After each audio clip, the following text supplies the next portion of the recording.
The kid reached for the apple. He got a fist to the face. No name on any birth record that mattered. No coat to keep the Texas cold from biting through to his bones. No one in this God-forsaken town who'd shed a tear if he never drew another breath. But when the rancher stepped between him and the drunk's steel-toed boot, everything was about to change for both of them. What happened next would test every belief about family, blood, and what it truly means to be a father. This is the story of an 8-year-old boy who thought love was just another word for pain, until he met a man who'd lost everything and found his purpose in saving someone else's son. The boy didn't cry. Not when the man's knuckles split his lip the first time. Not when he slipped on the ice-slick boardwalk outside McCready's saloon, his bare feet wrapped in nothing but dirty rags. And not now, as the steel-toed boot caught him square in the ribs and sent him skidding across the frozen mud like something already dead. He just curled tighter, arms wrapped around his belly, the red apple he'd begged for still clutched in his fingers. Blood ran from his nose fast and hot, steaming against the cold dirt of Dusty Wells Main Street. He blinked through it and tasted copper on his tongue, but still he stayed silent. The drunk stumbled back, cursing the air, not the boy. Marcus Webb was just looking for a reason to swing his fists. Could have been a stray dog or a shadow or a bad memory that set him off, but it happened to be the child. Small, bony, maybe 8 years old with no coat and feet that hadn't known proper shoes in months. "That'll teach you, you little rat," Webb muttered, his voice slurring into the cold February wind. "Beg somewhere else." He turned to lumber back into the saloon, shoulders hunched against the gray sky, his boots scraping across the boardwalk. That should have been the end of it. It wasn't. The saloon doors swung open and a man stepped through. Not fast, not loud, just there. He was tall, built like the kind of man you didn't bump into without apologizing twice. Quiet leather creaked as he stepped forward, spurs chiming a low, measured rhythm. A wide-brimmed hat shadowed most of his face, but his mouth was set in a line so tight it looked carved from granite. He didn't glance at the boy. Not yet. His steel-gray eyes were fixed on the drunk. "Pick up the apple." Webb turned, blinking stupidly through his whiskey haze. "What?" The stranger didn't move, didn't raise his voice. He just said it again, each word deliberate as hammer strikes. "Pick up the apple." "What, you giving orders now?" Webb's chest puffed full of stale beer and wounded pride. "Ain't your brat. He's scum. Street scum." The stranger stepped down into the street, slow but steady. Each footfall crunched in the frozen mud like a promise being made. Ice crystals caught the weak sunlight and scattered it like broken glass. "You knock down a starving child, then step over him?" he asked, voice low as winter thunder. "Pick up the apple." Webb laughed once, sharp and ugly. "And if I don't?" The rancher's eyes narrowed just slightly. "Then I help you find your teeth in the dirt." That was the last word spoken before the fight broke. It wasn't long. Webb swung wide and slow, telegraphing his punch like a church bell. He missed by a mile. The rancher moved like a man who didn't waste motion. One punch, just one, and Webb crumpled like wet paper. He hit the frozen ground with a sound like a sack of grain dropping, blood and spit mixing in the mud at his lips. The street went quiet except for the wind. A woman gasped from the general store's porch. 2 men stepped out of Peterson's barbershop and watched, arms crossed, but no one intervened. They knew who the stranger was. Cole Brennan, owner of the Iron Creek Ranch. Widowed 3 winters past, known for his hands. Both the work they did and what they'd done in his younger days, when a knife or a fist was the only law that meant anything out here. Cole knelt beside the boy now. Still, the child didn't cry. He just flinched when Cole's hand reached toward him, tried to pull away like a wounded animal caught in a trap. Cole paused, his weathered hand hovering in the air. "I ain't here to hurt you," he said, his voice low, rough like gravel, softened by time and sorrow. The boy didn't answer.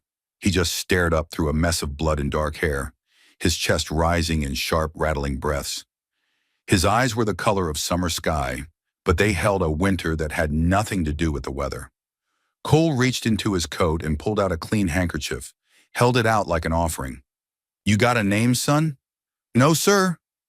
The words were whispered, cracked in the middle like thin ice. Cole leaned closer, his voice gentling even more. I'm not going to ask again. Jake. The name came out barely louder than breathing. Jake, sir. Cole nodded once, slow and careful. All right, Jake. I'm going to take you to Doc Martinez. You're bleeding from your nose and breathing wrong. After that, we'll talk about food. The boy didn't resist as Cole lifted him. He didn't have the strength. His body went limp against the rancher's chest, one arm dangling, the other still clutching that red apple like it was the last good thing in the world. Cole carried him across the street to the doctor's office, his boots echoing on the wooden boardwalk. Behind them, Webb groaned and rolled over in the mud, but nobody moved to help him up. Inside Doc Martinez's office, the stove burned hot and steady. The warmth hit Jake like a wave, and for a second he stiffened, overwhelmed by it. Cole set him on the examination table gently, as if he were glass and already cracked. Doc Martinez raised an eyebrow but didn't question it. He was a small, neat man with careful hands and kind eyes behind wire spectacles. He'd patched more broken things than he could count in his 30 years practicing medicine on the frontier. He cleaned the blood with gentle efficiency, checked the ribs with practiced fingers, and wrapped gauze with the care of a man who understood that healing was both science and art. 3 cracked ribs, he said at last, glancing at Cole. Could have been worse. Lucky he's small. Absorbed some of the impact. Cole's jaw tightened. He got a place to stay? Doc shook his head slowly. Don't think so. He's been around town for a while. Usually sleeps near the livery stable when Peterson lets him. Eats what he can find or beg. He paused, lowering his voice. I warned Sheriff Blake, but you know how that goes. Cole's expression darkened. Yeah, I know. After the doc left them alone, Jake opened his eyes again. He watched Cole from under the edge of the bandage on his temple, studying him like he was trying to solve a puzzle. Why'd you stop him? He asked, barely audible. Cole didn't answer right away. He sat down in the chair beside the table, one calloused hand resting on his knee. His hat sat on the side table, revealing hair the color of winter wheat touched with early gray. You look like someone I used to know, he said simply. Jake blinked. Who? My boy, Cole said, his voice carrying a weight that spoke of years and loss. He died some years back. The silence that followed was thick but not cold. Jake stared at the floorboards for a while, then said quietly, I'm sorry, mister. Cole didn't flinch. Me too, son. He rose and walked to the stove, stoked the fire with an iron poker, then found a pot of broth in the doc's small pantry. He ladled it into a tin cup and offered it to Jake, who sipped slowly as if afraid it might vanish, like everything else good in his short life. That night, Cole didn't take him to the livery stable. He brought him home to Iron Creek Ranch. The ranch house wasn't much, 4 rooms and a wide porch, but it was solid and clean, and it was his. Jake sat stiff in the corner by the stone hearth, clutching a wool blanket Cole had handed him. He didn't speak, just watched with those careful eyes as Cole moved around the kitchen. Cole made stew from what he had, beef, potatoes, carrots from the root cellar. The boy didn't ask what was in it. He ate slowly at first, then faster, his hands shaking by the time he reached the bottom of the bowl. You eat like a kid who's scared it might be his last meal, Cole observed. Jake looked up, those blue eyes meeting Cole's gray ones. It might be. Cole leaned forward, resting his elbows on the rough wooden table. Not here, son. Not anymore. Outside, the Texas wind howled low across the land, carrying the scent of sage and distant snow. Ice formed patterns on the windows like frozen lace, but inside the fire burned steady and warm. For the first time in maybe years, the boy let the blanket fall from his shoulders. And for the first time since he'd buried his wife and son, Cole Brennan felt something shift in the air around him. Like the ranch wasn't just a place to grieve anymore. It could become a place to heal. Cole Brennan didn't sleep much that first night with Jake under his roof. He sat by the fireplace long after the boy had fallen asleep, his breathing deep and heavy under the quilt on the settee. The ranch house was quiet, the kind of quiet that could swallow a man whole if he let it.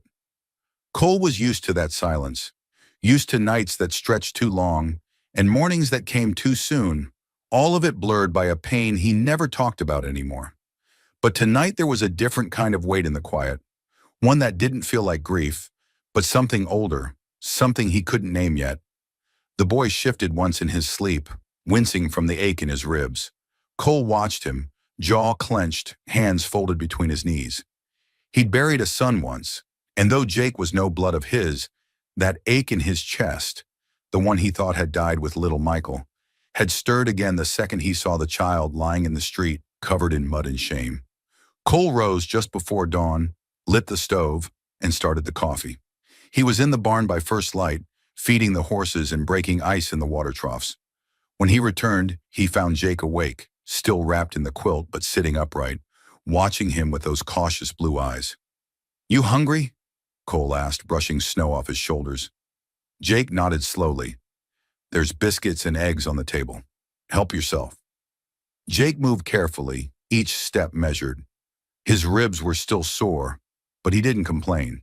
He sat at the edge of the table and ate without speaking, glancing up every now and then to see if Cole was watching. He was. After breakfast, Cole handed the boy an old coat. It was too big, the sleeves falling past his fingertips, but Jake took it without a word and pulled it on like armor. "You ever work a ranch?" Cole asked. Jake shook his head. "You're about to learn." Cole didn't push him hard, just gave him simple tasks: gathering kindling, brushing down the horses, filling feed buckets. Jake didn't say much, but Cole noticed the boy never stopped watching. His eyes tracked every motion, every command, every quiet rhythm of ranch life, like he was trying to memorize it all before it disappeared. By the time the sun dipped low behind the cottonwoods, Jake's cheeks were flushed from cold and work, and his eyes drooped with exhaustion. Cole didn't comment on it. He just handed him another bowl of stew, watched him eat, then showed him to the spare room. The bed hadn't been slept in for 3 years. Cole had never had reason to prepare it before. Now he did. "Thank you," Jake said softly as he climbed under the quilt. Cole stood in the doorway for a moment before answering. "You're welcome, son." The next morning brought visitors. Word had spread fast about the boy, about the drunk laid flat outside the saloon, about Cole Brennan stepping in for someone who wasn't his blood. Folks didn't know what to make of that. The first to knock was Sheriff Blake, a tall man with thinning hair and a badge that had seen more politics than justice. He leaned against the doorframe, hat in hand, looking uncomfortable. "Morning, Cole." Cole didn't offer him a seat. "Sheriff," Blake shifted his weight. "Just wanted to check in. Heard about the incident yesterday. The boy all right?" "He's resting." "Good. That's, good." Blake hesitated, glancing past Cole toward the interior of the house.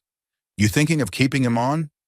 "I wasn't thinking about it," Cole said evenly. "Just did it." The sheriff scratched at his graying beard. "You know folks will talk." "Let them," Blake nodded slowly. "You always were one for quiet decisions. Just keep me posted if any of the town council come around asking questions." Cole nodded once and shut the door. Later that afternoon, it was Mrs. Patterson from the general store. She brought a pie, apple still warm from her oven, and tried not to stare past Cole's shoulder to where Jake was sweeping ash from the hearth. "I just wanted to offer my thanks," she said, her voice carefully neutral.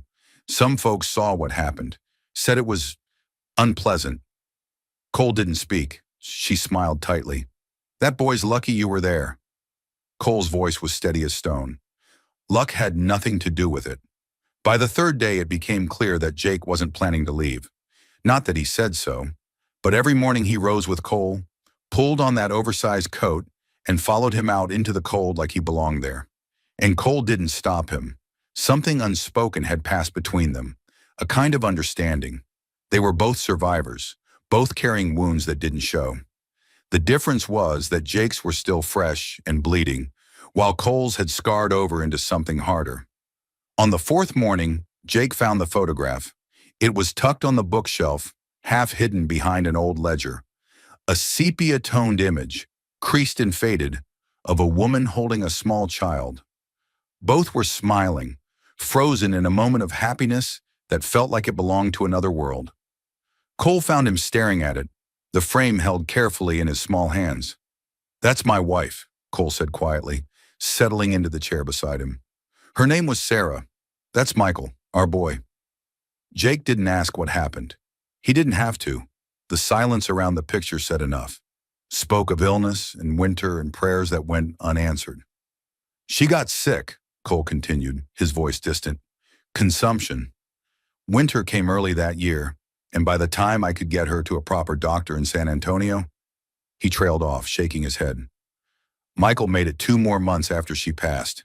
Then the fever took him too. Jake nodded slowly, still clutching the photograph gently. They look kind. They were, Cole said. Kindness don't stop bad things from happening, but it makes the good things matter more. That night, Jake had a nightmare. Cole woke to the sound of screaming.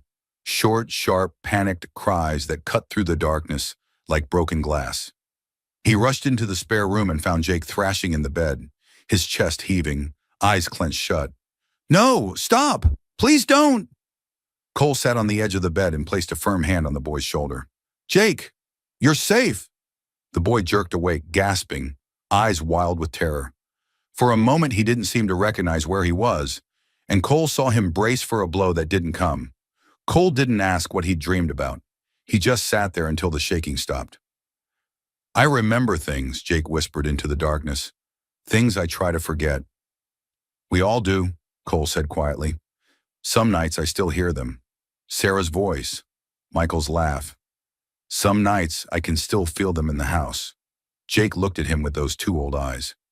Do they ever go away? The voices? Cole was quiet for a long moment. They change, he said finally. The hurt ones get quieter. The good ones. Those you learn to treasure. Jake didn't answer, but he didn't turn away either. Cole stayed until the boy's breathing evened out, then returned to his own room. But sleep didn't come easy. The next few days passed in snow and silence. The chores became routine. Jake learned fast, and Cole found himself impressed despite everything. The boy had grit, maybe too much for his age, but it served him well. Then on the 7th day, everything changed. Cole was in town picking up supplies when he saw a figure waiting near his wagon. A man, thin and tall, with nervous eyes and hands that wouldn't stay still. He stepped forward as Cole approached. You're Cole Brennan. It wasn't a question. Cole nodded, his hand instinctively moving closer to the Colt on his hip. That boy you took in, Jake. The man's voice was tight with barely controlled emotion. I think he might be my nephew. Cole's heart slowed to a heavy rhythm. Explain. My sister's name was Mary. She disappeared 2 years ago, left town with a man we never trusted. Word is he came back alone last month. She didn't. The man's eyes filled with desperate hope. But she had a boy, about 8, maybe 9 now. Name was Jacob. Cole studied him carefully, reading the lines of grief and guilt etched in his face. Jake never mentioned any family. I'm not surprised. He was so little when she left, and scared. I should have tried harder to stop her, should have fought for custody, but... He spread his hands helplessly. I didn't have the means then. I do now. Cole felt something cold settle in his stomach. What's your name? Thomas Whitmore. I work for the railroad now. Got steady pay, a house in Dallas. He paused, swallowing hard. I don't want to take him away from someone who's been good to him, but I had to know, had to see him. Cole thought of Jake's eyes, his silence, his pain. He thought of the trust that had been slowly building between them, fragile as spring ice. Come tomorrow, he said finally. He'll be there. As Thomas Whitmore walked away, Cole felt something coil tight in his chest, uncertainty mixed with a protectiveness he hadn't felt in years. That night, Jake sat by the fire whittling a piece of wood with Cole's old knife. Cole watched him work, noting the careful precision of his small hands. There's someone who might know you, Cole said slowly. A man who says he's your uncle. Jake's hands stilled on the wood. He didn't look up. Do you want to see him? Cole asked. The boy was quiet for a long time, wood shavings curling at his feet. Then he said, I don't remember anyone. Not really, just bad things. You don't have to go with him, Cole said carefully. But if he is family. Jake turned then, those blue eyes meeting Cole's gray ones. I thought you were.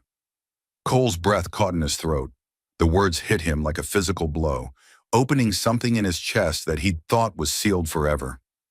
"I am," he said quietly, and meant it with every fiber of his being. But tomorrow would bring answers neither of them were ready for, and choices that couldn't be taken back. The sun broke late the next morning, veiled behind heavy clouds that promised more snow. The wind carried the bite of winter across the rolling hills of Iron Creek Ranch, stirring the bare branches of the cottonwoods and whistling through the gaps in the barn walls. Inside the ranch house, the fire had been stoked early, the scent of burning pine strong and comforting. Cole Brennan sat at the kitchen table with a cup of coffee, staring at the steam instead of the boy across from him. Jake was silent, eyes fixed on a small knot in the tabletop, fingers twitching with nerves he wouldn't speak aloud. The weight of last night's conversation still hung heavy between them. That someone out there was claiming to be family, a stranger carrying pieces of a past Jake was trying to forget. Cole finally broke the silence. "You don't have to say much. Just meet him. Hear what he's got to say." Jake nodded slowly but never looked up. An hour later, wagon wheels crunched over the hardened snow, and Thomas Whitmore stepped down from the seat. He was bundled in a heavy coat, his breath clouding in the cold air.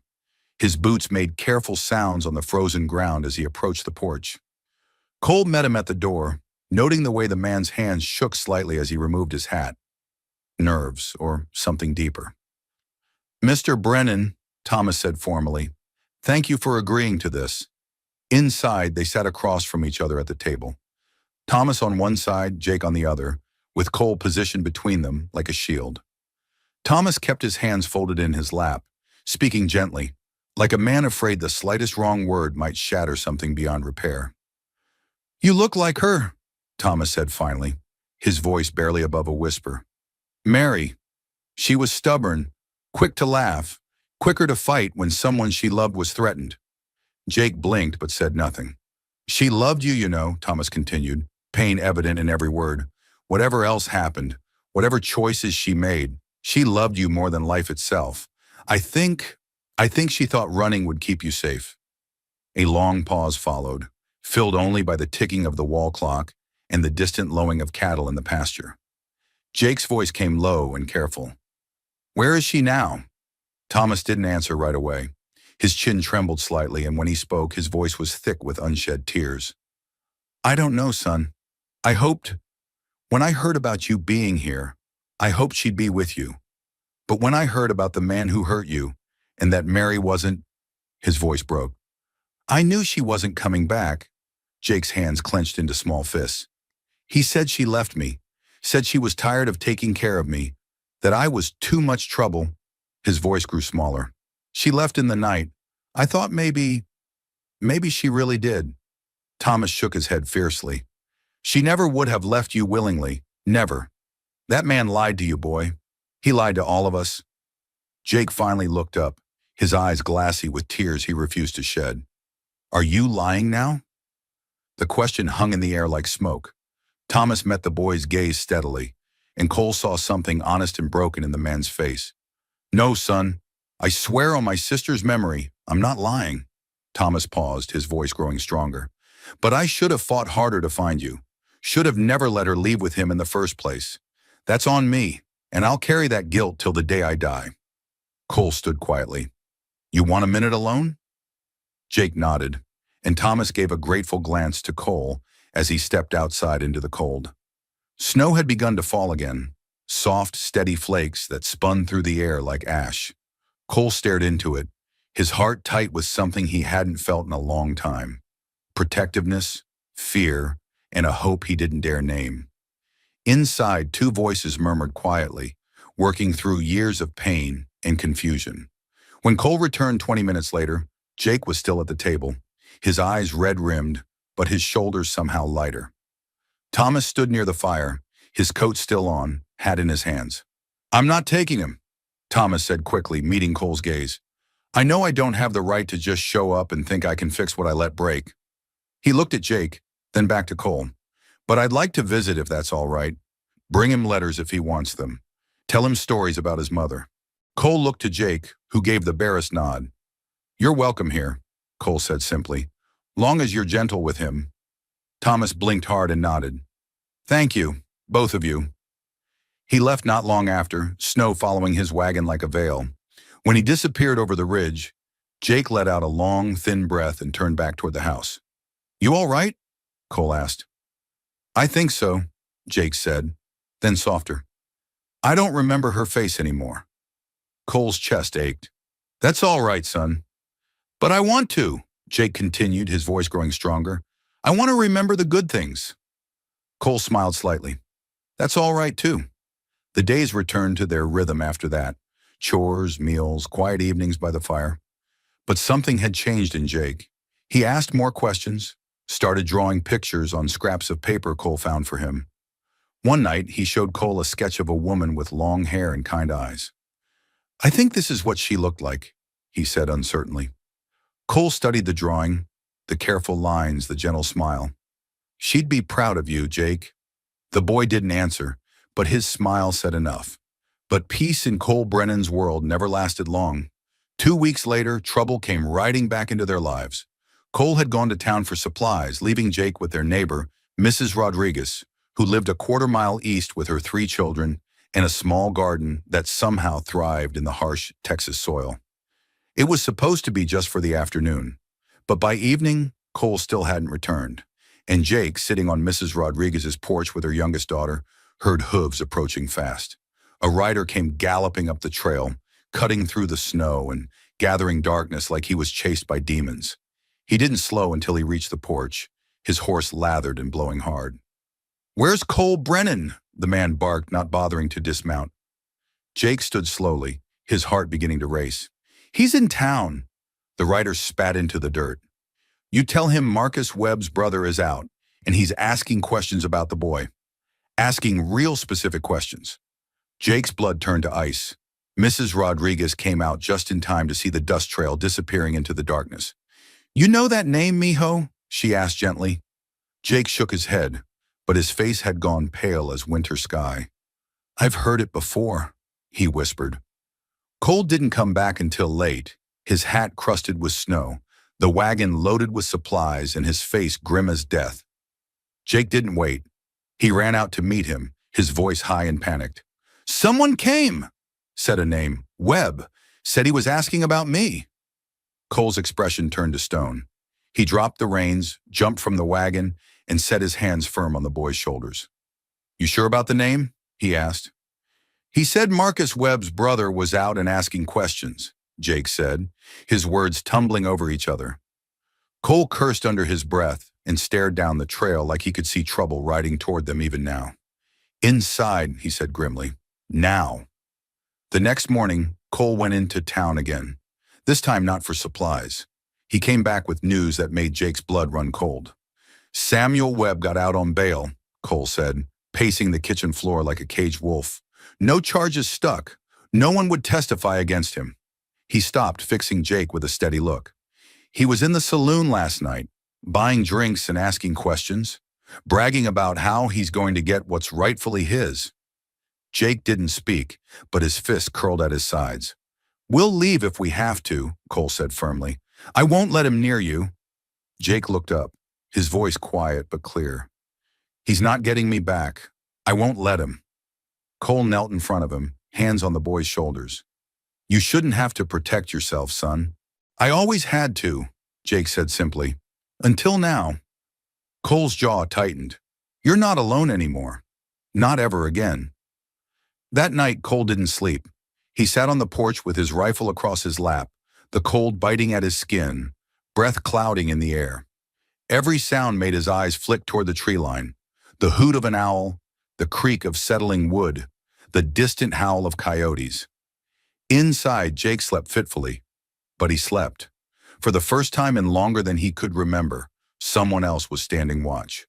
But out there in the darkness, something was moving, biding its time, waiting for the right moment to strike. The next storm was closer than they thought. The snow came hard that night, hammering the roof like fists full of ice and fury. Wind shrieked down the chimney, rattling shutters and howling through every crack in the walls like a chorus of hungry wolves. But Cole Brennan didn't move from his position on the porch. The rifle lay across his lap, cold metal against his palms, and his boots were planted on the wooden boards like they'd grown roots. Every snap of a branch made his eyes dart toward the tree line. Every shifting shadow made his breath pause in his throat. But nothing came. Not that night. Morning broke slow and gray, the wind finally calming to leave a thick hush blanketing the land. Too quiet, like the air itself was holding its breath, waiting to be disturbed. Cole stepped inside, brushing snow from his coat, finding Jake still asleep on the cot near the hearth. The boy was curled into the blankets like he was trying to hold on to peace, his face relaxed in a way it never was during waking hours. Cole didn't wake him. He just fed the fire, washed his hands in the basin, and poured coffee that had gone stone cold hours ago. He was bone tired, but it wasn't the kind of tired that sleep could fix. It was the kind that lived deep in a man's soul, in his memory, the kind that came from waiting for the world to come swinging. Jake stirred just before true daylight reached the windows. He sat up slowly, rubbing sleep from his eyes and glancing around, checking instinctively that the world hadn't shifted while he rested. When his eyes landed on Cole by the fire, something in his small shoulders softened. The boy didn't say anything, just nodded, a quiet acknowledgement, a wordless thanks. Cole reached for the plate on the table where he'd set aside biscuits and salt pork. "Eat," he said, not harsh, not soft, just firm as bedrock. "We've got work to do." Jake ate in silence, chewing slowly, his eyes darting toward the door every few seconds. "Do you think they'll come today?" he finally asked. Cole didn't lie to him. "Could be." "Then what?" Cole stood, stretched his back with a quiet grunt, and turned to face the boy. "Then we handle it." Jake looked down at his plate. "You mean fight?" Cole nodded once. "If they give us no choice." The words sat heavy between them, but they were honest words, and Jake had learned to value honesty above comfort. By mid-morning, the chores were done, but Cole stayed close to the house. He saddled his horse but didn't ride out. He oiled the hinges on the barn door, checked the locks on the windows, cleaned his rifle with methodical care. Jake watched everything, memorizing it like a student preparing for a test he never wanted to take. That afternoon, someone knocked. Not hard, not urgent, just 3 slow, deliberate taps on the door. The sound made Cole freeze where he stood, and Jake's hand went instinctively to the back of his neck. Cole motioned him to the side, rifle in hand, and opened the door carefully. It wasn't Samuel Webb, it was Sheriff Blake. The sheriff was a thick man with a face that always looked half worried, half suspicious. He held his hat in his hands and shifted his weight like a man standing on uncertain ground. "Mind if I step in, Cole?" he asked. Cole opened the door wider without a word, but his grip on the rifle never loosened.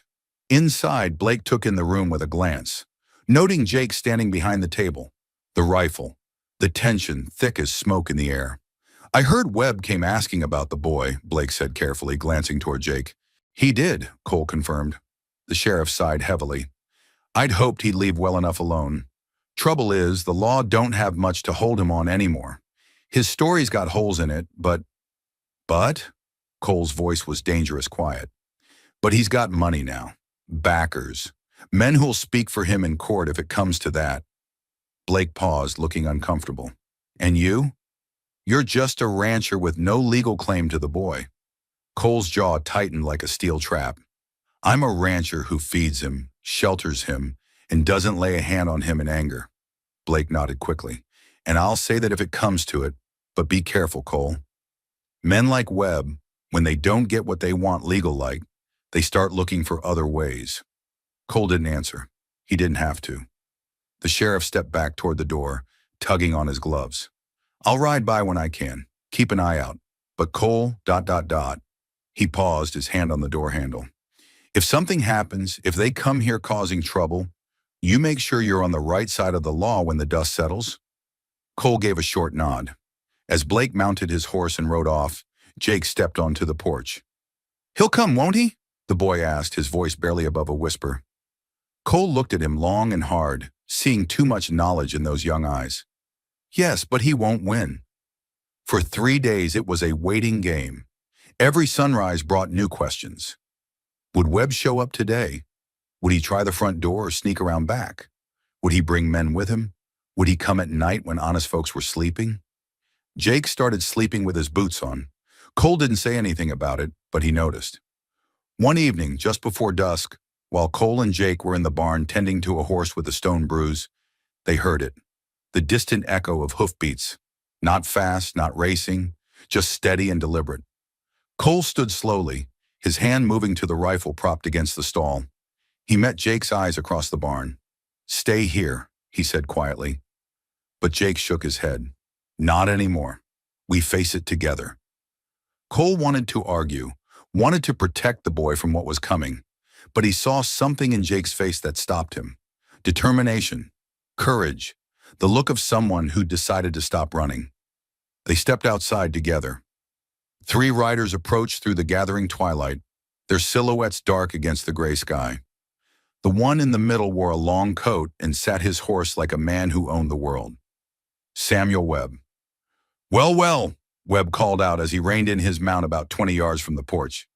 "Ain't this cozy as Christmas morning?" Cole stepped forward, Jake slightly behind him but visible. "You're not welcome here, Webb." Samuel Webb was a bigger man than his brother Marcus had been, with cold eyes and a smile that never reached them. He dismounted slowly, deliberately, his boots crunching in the snow. "I figured you'd say that. But see, that boy standing behind you? He belongs to me." "No, he doesn't," Cole said flatly. Webb laughed, a sound like winter wind through dead trees. "You think you can keep him? What are you to him? Some kind of make-believe daddy?" "I'm the man who found him bleeding in the street," Cole said, his voice carrying the weight of absolute conviction. "The man who gave him shelter, food, safety. The man who's never raised a hand to him in anger." Webb's smile turned ugly. "You planning to keep him like some kind of pet? Fill his head with foolish notions about family and belonging?" "I'm giving him what you never could," Cole replied steadily. Samuel's eyes flashed with something darker than anger, something meaner and more dangerous. "You're a fool if you think this ends with words, rancher."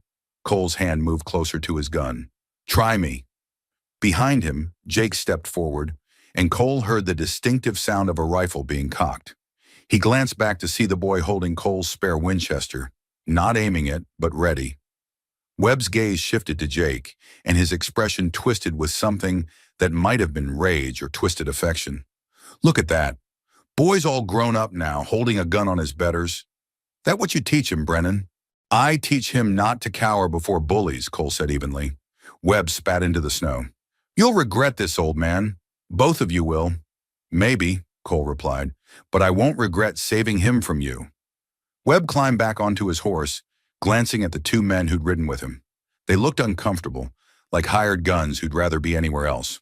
"This ain't over," Webb said, his voice carrying across the cold air like a promise of violence. "No," Cole agreed quietly, "but it will be soon." Webb wheeled his horse around and rode off with his companions, but Cole knew it wasn't finished. Men like Samuel Webb didn't make threats they didn't intend to keep. That night, Cole and Jake fortified the house as best they could.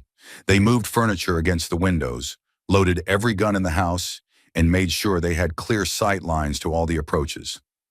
As they worked, Jake looked up from cleaning cartridges. "If he comes back with more men, and I get a clear shot." He paused, swallowing hard. "Do I take it?" Cole stopped what he was doing and looked at the boy. Really looked at him. Jake wasn't the same terrified child he'd found in the street weeks ago. He was still young, still small, but there was steel in him now. "Only if it's him or us," Cole said finally. "Only if there's no other choice." Jake nodded solemnly. "There won't be. Men like him don't give you choices." Cole couldn't argue with that wisdom. Later that night, Cole knelt beside his bed and whispered a prayer he hadn't said in years. For strength, for protection, for the wisdom to do what needed doing when the time came. In the main room, Jake sat by the fire with a piece of wood in his hands, whittling carefully. His lips moved silently, and Cole realized the boy was praying too, in his own way.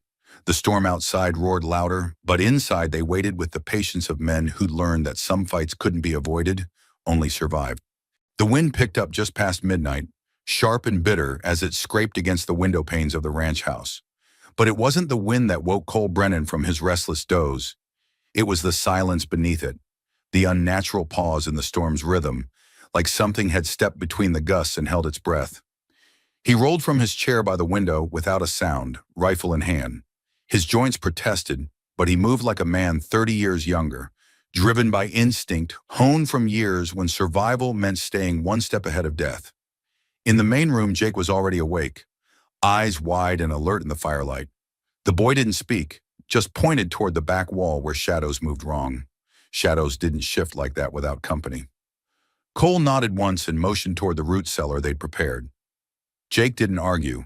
They'd discuss this. If shooting started, the boy would take cover in the storm cellar behind the kitchen until it was over.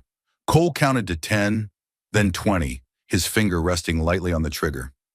No knock came this time, just the sharp crack of a board splitting near the back of the house. Then another sound, softer, like breath against glass. He turned just as the back window exploded inward in a shower of glass and splintered wood. A boot followed, then another. A man tumbled through, face hidden beneath a thick scarf, shotgun gleaming in his hands. Cole didn't hesitate. He fired. The shot echoed through the cabin like thunder. The intruder screamed and dropped his weapon, clutching his leg as blood soaked through his pants and onto the wooden floor. But before Cole could work the bolt for another shot, a second figure appeared at the broken window. Larger, faster, meaner looking. They collided in a tangle of limbs and curses. Fists slammed into Cole's ribs, sharp and punishing. He grunted but stayed upright, grabbing the man by his coat and slamming him against the stone fireplace. Mortar dust rained down on them as they struggled. "Go get the boy," someone shouted from outside. Cole's blood ran cold. There were more of them. How many he couldn't tell. But the sound of boots crunching through snow told him this wasn't just Samuel Webb and a couple of hired guns. This was a coordinated attack. Down in the root cellar, Jake crouched behind a barrel of preserved vegetables, hands wrapped around the old Colt revolver Cole had given him days ago. He could hear the chaos above, shouts, crashes, the terrible sound of furniture being overturned. His breathing came fast and shallow, but his hands were steady. Just like Cole had taught him, you don't pull that trigger unless you're sure, son. But when you're sure, you don't hesitate. Upstairs, Cole had managed to wrestle the second intruder to the floor, but by then the front door had exploded inward off its hinges. Two more men stormed inside, filling the small house with their bulk and violence. Cole backed against the fireplace, rifle raised, breathing hard. "Don't," he warned. The first man hesitated, but the second wasn't so wise. He rushed forward, knife gleaming in the firelight. Cole fired. The bullet took the man's center mass, and he dropped like a stone, his knife skittering across the floor. The room filled with gun smoke and the acrid smell of violence. The surviving intruder didn't fight. He turned and ran, dragging his wounded companion toward the broken door. But Cole's relief was short-lived. "Enough!" The voice froze everything. Cold, calm, filled with the kind of authority that came from men who'd never been told no. Samuel Webb stepped through the doorway like he owned the place. No scarf covering his face, no attempt at stealth, just a revolver in one hand and eyes empty as grave dirt. "I told you this wouldn't end clean, Brennan." Cole didn't lower his rifle, though his hands were shaking slightly from exertion and adrenaline. "You sent 4 men to kill a child." Webb tilted his head like he was considering the accusation. "I sent them to take back what's mine, the boy's blood, whether you want to admit it or not." "He was never yours," Cole said through gritted teeth. "No." Webb's smile was cold as winter steel. "Then why are you bleeding for him?" Cole didn't answer. He didn't need to. Webb raised his gun, finger tightening on the trigger. And that's when the shot rang out from below. The floorboard directly behind Webb burst upward in a shower of splinters and dust. The bullet missed his spine by inches, but it was close enough to send him stumbling forward in shock and surprise. Cole didn't hesitate. He fired. Samuel Webb went down hard, his gun spinning away across the blood-slicked floor. The big man writhed once, then went still. The world went silent again except for the slow crackle of the fire and the drip of melting snow through the broken windows. Cole stood motionless, breathing hard, then turned toward the root cellar. Jake emerged slowly, the smoking cold in his hands, his face pale but determined. His knees wobbled with every step, but he didn't fall. Not yet. Cole knelt beside him, gently took the revolver, and laid a steady hand on the boy's shoulder. "You did what you had to do, son." Jake didn't answer immediately.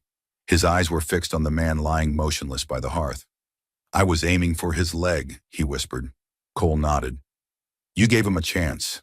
That's more than he ever gave you." Outside, the wind began to die down, as if the storm itself had been waiting for the violence to end. They buried the dead before sunrise.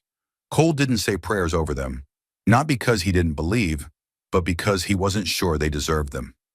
Jake stood beside him the whole time, hands clenched, jaw tight with emotions he couldn't quite name. When the last stone was laid over the shallow graves, Cole said quietly, "They won't come back." Jake looked up. "You sure?" "They came to end it," Cole replied, wiping dirt from his hands. "And we ended it first."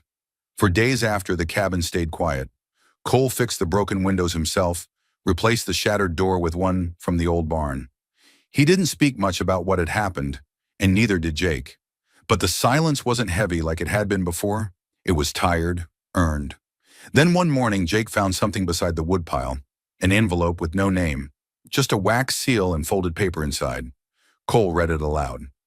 "To Cole Brennan and the boy whose courage lit a fire that too many let die. You did what no lawman dared. The town knows you're not alone anymore." There was no signature, but from that day forward, when Cole went into town for supplies, people nodded respectfully. The baker gave Jake an extra roll without being asked. The blacksmith offered to fix their broken tools for free. Something had shifted in the way folks looked at them. Jake noticed it most of all. The way people didn't look through him anymore. The way Mrs. Patterson pressed a jar of preserves into his hands and said, "You're brave, son," like it meant something real and lasting. Cole saw it too, though he never said a word about it. One afternoon, as they sat on the repaired porch watching the sun set behind the cottonwoods, Jake turned to Cole with a question that had been building in his chest for days. "What happens now?" he asked. Cole sipped his coffee and considered the question seriously. "Now we live." Jake was quiet for a moment, then, "You ever think about, I don't know, getting someone to help out around here?" Cole raised an eyebrow. "Like what? A ranch hand?" "No," Jake said, a small smile tugging at his lips. "Like a teacher for me. Or maybe someone who's good with cooking. Someone who makes better biscuits than you do." Cole laughed, a dry surprise sound that felt good in his throat. "You making a list?" Jake's grin widened. "Maybe." They sat like that as the shadows stretched long across the ranch, and the first stars began to wink to life in the darkening sky. For the first time in longer than either could remember, there was nothing chasing them, nothing threatening their peace, just the future, whatever it might hold, waiting to be built by their own hands. Spring came soft that year, softer than either Cole or Jake expected after the storm that had changed everything. Snow gave way to mud, then to patches of green, and the cottonwoods budded like they were finally brave enough to believe winter had passed for good. The land had a way of healing itself, quietly, without fanfare, with the patience of something that had survived worse. Cole understood that. He'd been watching it happen all his life. Jake, though, was just learning what healing could look like. Slow and steady, made up of mornings without fear and nights with real sleep. He woke without flinching now, ate without looking over his shoulder.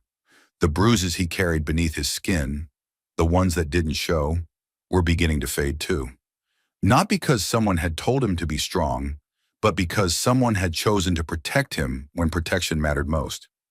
One morning while fixing a split fence post near the eastern pasture, Cole handed Jake the hammer and watched him work without saying a word.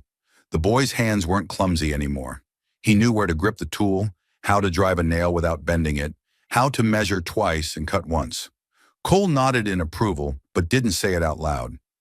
Jake noticed anyway, the way Cole stood beside him a little longer than usual, the way he didn't take the hammer back right away. It meant more than a dozen compliments ever could. Later, back at the cabin, Jake stood in the doorway with a worn book in his hands, its pages yellowed and soft with age. "You ever read this?" he asked, holding up the volume. Cole glanced up from the stew pot. "Used to." Long time ago.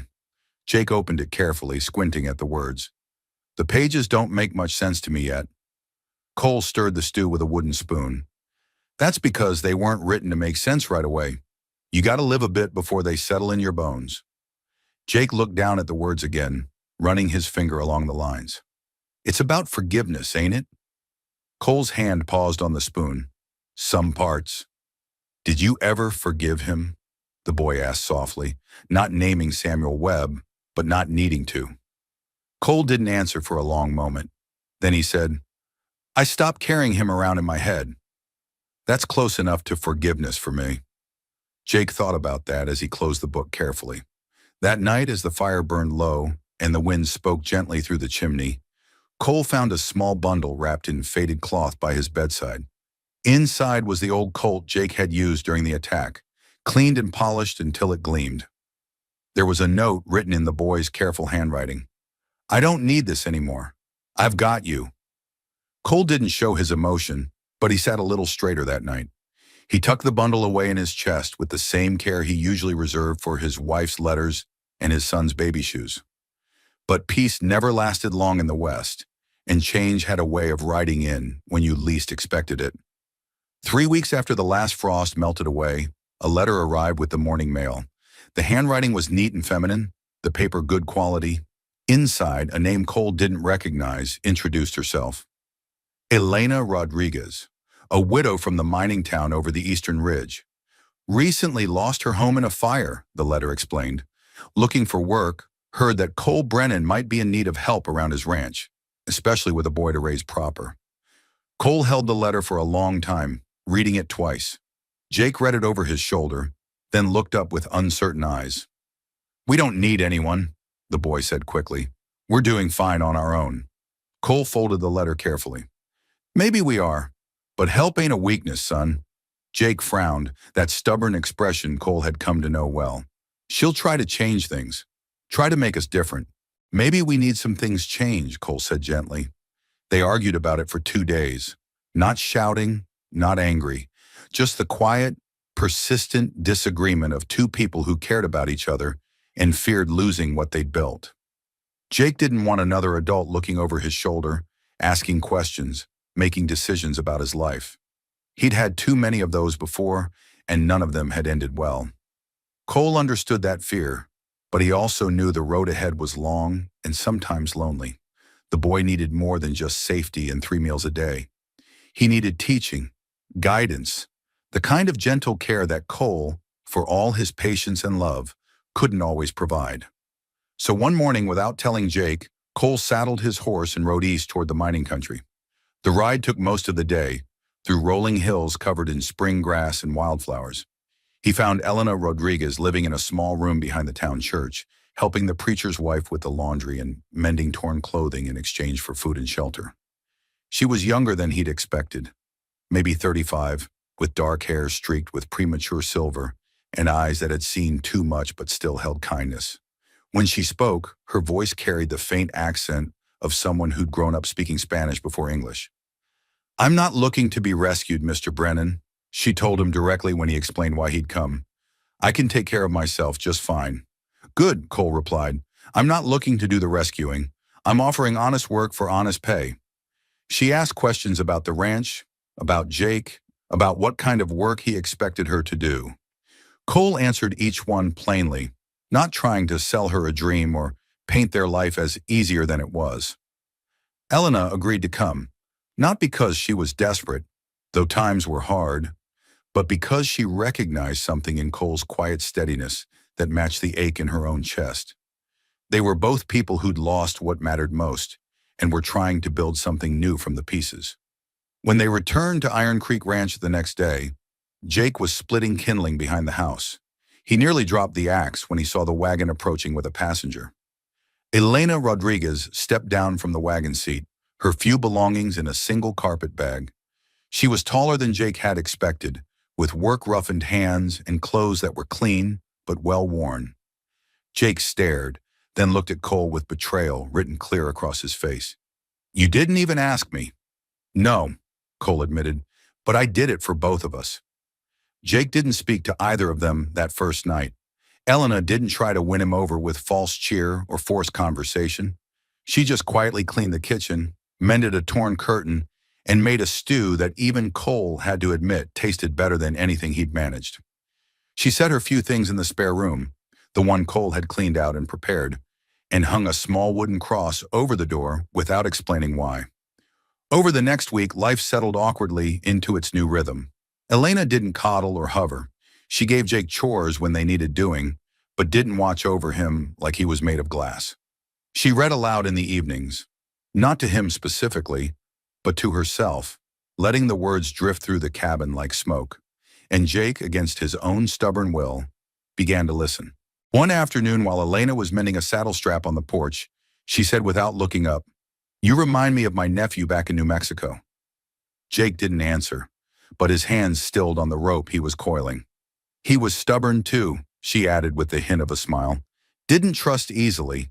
Had good reason not to." Jake glanced at her. "What happened to him?" Elena's hands paused on the leather. "Fever took him 2 winters ago. He was about your age." The silence that followed wasn't heavy or uncomfortable. It was honest. From that day forward, things began to change. Jake started setting the table without being asked. He helped Elena carry laundry to the line, watched her hands as she kneaded bread dough. One morning, he asked if she'd show him how to write his letters better. She smiled but didn't make a big show of it. "Get the slate," she said simply. Cole watched it all quietly. How a wounded boy and a weathered woman began to fill the empty spaces in each other's lives. Not because they replaced what was gone, but because they offered something new and needed. Then came the letter from the county courthouse. Official seal, legal language, words that made Cole's blood run cold. A summons. He read it twice, then handed it to Elena with hands that weren't quite steady. "Samuel Webb's brother," he said quietly, "filing a custody claim through the courts." Elena frowned, studying the legal document. "On what grounds?" "Says the boy's got family that wants him removed from an unsuitable environment." Cole's voice was bitter. "Says I'm an unfit guardian." Jake had been standing in the doorway, but at those words he stepped forward, his face going pale. "No," he said firmly. "They can't do that." Cole folded the letter carefully. "They're going to try."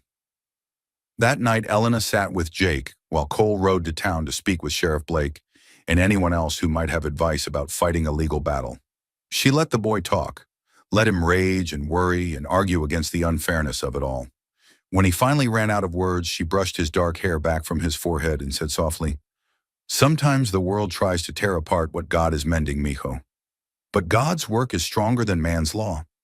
Jake looked at her with eyes that were older than his years. "Will you stay?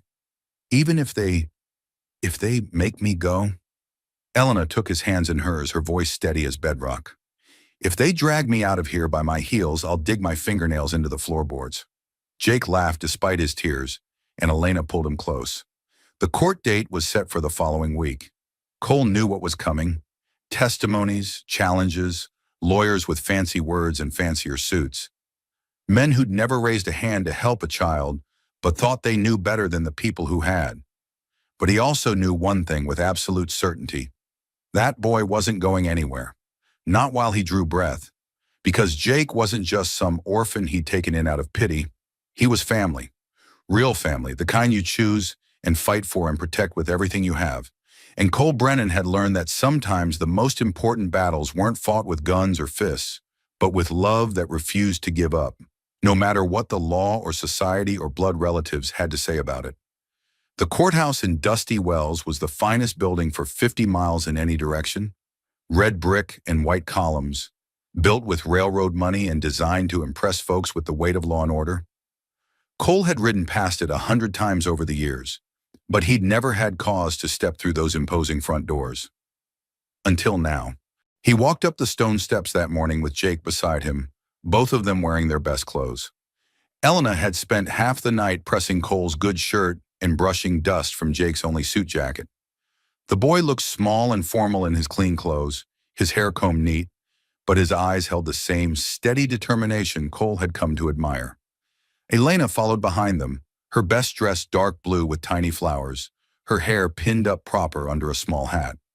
She'd been in courtrooms before, Not as a witness, but watching from the gallery when her husband had been wrongly accused of stealing cattle years ago. She knew how these things worked, how men in expensive suits could twist words until black looked white and wrong looked right. Inside, the courtroom smelled of old wood and newer legal documents. Judge Morrison sat behind an imposing oak desk, spectacles perched on his nose, gray hair combed back severe. He had the look of a man who'd seen every kind of human misery and learned not to be surprised by any of it. On one side of the room sat Thomas Webb, Samuel's older brother, dressed in a fine suit that probably cost more than most ranch hands made in a year. His lawyer was a thin man with sharp eyes and sharper words, the kind who could make a saint sound like a sinner if the price was right. But Cole wasn't worried about fancy lawyers or expensive suits. He had something better, the truth, and 3 people willing to tell it. "Your Honor," the lawyer began, his voice smooth as snake oil, "my client represents the only surviving blood relative of this child. While we appreciate Mr. Brennan's charitable intentions, the boy belongs with his proper family." The lawyer spread papers across his table like he was dealing cards. "Mr. Thomas Webb is a successful businessman with a fine home in Dallas and the means to provide this child with education, culture, and opportunities that a simple rancher cannot match." Judge Morrison leaned back in his chair. "And what does the child want?" The lawyer smiled coldly. "Children often don't know what's best for them, Your Honor. That's why we have laws about proper guardianship." Cole stood up slowly. He wasn't a man of fancy speeches, but he knew how to speak the truth plain and simple. "Your Honor, I didn't take Jake in because I was looking for charity work. I took him in because he was dying in the street and nobody else cared enough to stop it." His voice was steady, carrying the weight of conviction. "That boy's been with me for months now. He's got a home, he's got food, he's got people who love him. Most important, he's safe." Cole paused, looking directly at Thomas Webb. "This man here never showed interest in Jake until now. Never came looking for him when he was begging for scraps and sleeping in the cold. Only reason he wants him now is because he can't stand the thought of someone else having him." Thomas Webb's face flushed red, but his lawyer placed a warning hand on his arm. Elena stood next. "Your Honor, I may not have known Jake as long as Mr. Brennan, but I know what a child looks like when he's been loved versus when he's been used." Her voice carried the authority of someone who'd raised children of her own. "That boy isn't just fed and housed. He's thriving. He's learning to read, to work with his hands, to trust adults again. You don't build that kind of healing overnight, and you don't tear it apart without doing real damage." But it was Jake himself who settled the matter. The judge looked down at him with kind but serious eyes.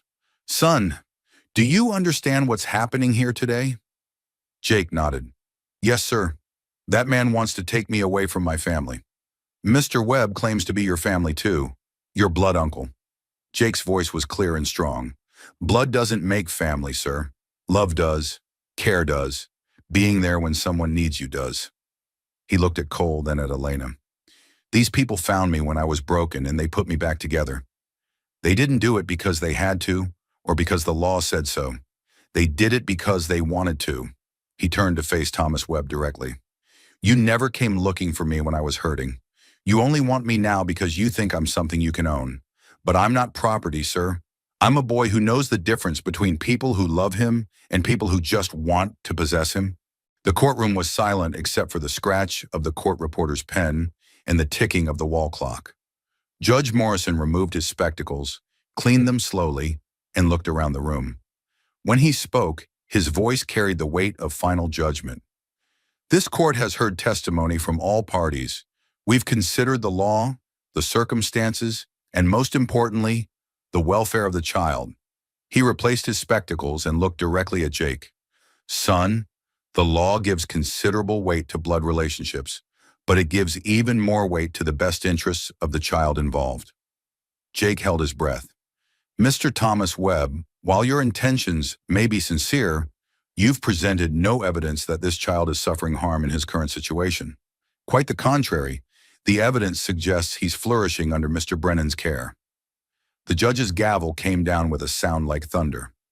"This court awards permanent legal guardianship to Cole Brennan. Case dismissed." Jake didn't move for a moment, afraid to believe it was real. Then Cole's hand settled on his shoulder, steady and warm, and he knew it was over. Thomas Webb stormed from the courtroom without a word, his expensive lawyer trailing behind. But Jake didn't watch them go. He was too busy being hugged by Elena while Cole stood beside them both, his eyes bright with something that might have been tears if he'd been the crying type. The ride back to Iron Creek Ranch was quiet, but it was the good kind of quiet, the kind that comes after a storm has passed and left clear skies behind. That evening, as they sat on the porch watching the sunset paint the sky in shades of gold and crimson, Jake looked up at Cole with a question that had been growing in his heart for weeks. "Can I call you Pa?" he asked quietly. Cole's throat tightened. It was a simple question, but it meant everything.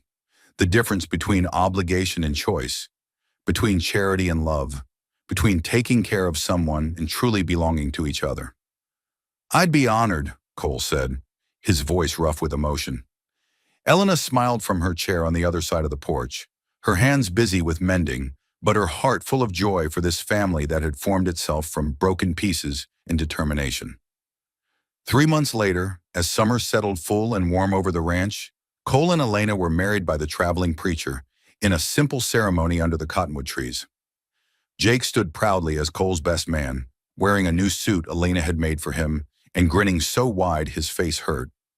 They weren't the family any of them had been born into, but they were the family they'd chosen, built from love and loss, protected by courage, and strengthened by the daily decision to care for each other no matter what. And if that wasn't what family really meant, Cole figured, then the word didn't mean much of anything at all.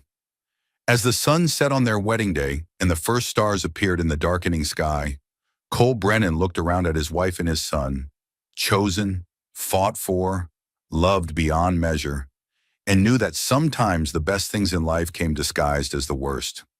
Sometimes you had to lose everything to find what really mattered. And sometimes, if you were very lucky and very brave, you got a second chance to build something beautiful from the ashes of what was lost. Years passed on Iron Creek Ranch. Jake grew tall and strong, learned to read and write proper, and never forgot the lesson that family isn't about blood. It's about choice, about showing up when it matters, about love that doesn't quit when times get hard. Cole and Elena raised 3 more children together, but Jake was always special, not because he was first, but because he was proof that broken things could be mended, that lost souls could find their way home, and that sometimes the most important battles are fought not with guns, but with open hearts and stubborn love. They say that love can conquer all, but out here in the West, we know better. Love doesn't conquer, it builds, it protects, it endures. And sometimes, if you're lucky enough to find it and brave enough to fight for it, love becomes the foundation for everything else that matters. What did you think of Jake and Cole's story? Have you ever found family in unexpected places or been someone's second chance when they needed it most? Drop your thoughts in the comments below. We read every single one, and your stories matter to us. If this tale of courage, sacrifice, and found family moved you, hit that like button and share it with someone who believes in second chances. And don't forget to subscribe and ring that notification bell, because we've got more stories of grit, grace, and the unbreakable bonds that hold us together when everything else falls apart. Until next time, remember, family isn't about where you come from. It's about who's willing to walk through the fire with you when the whole world's burning down. This is Wild West Stories. Thanks for riding with us.